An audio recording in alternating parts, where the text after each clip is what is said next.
നമുക്കിത് ബൺമസ്ക് ഉണ്ടാക്കാം. നമ്മൾ ബൺമസ്ക് ഉണ്ടാക്കാൻ വേണ്ടി സെപ്പറേറ്റ് സാധനങ്ങളൊക്കെയാണ്. പിന്നെ ബൺമസ്ക് ഉണ്ടാക്കിയത്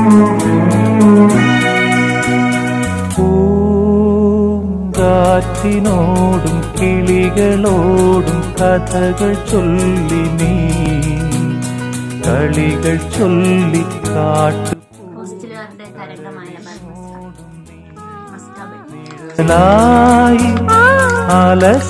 അലസമലസമായി അരികിലൊഴുകിന ഇളം പൂങ്കാറ്റിനോടും കിളികളോടും കഥകൾ ചൊല്ലി നീ കളികൾ ചൊല്ലി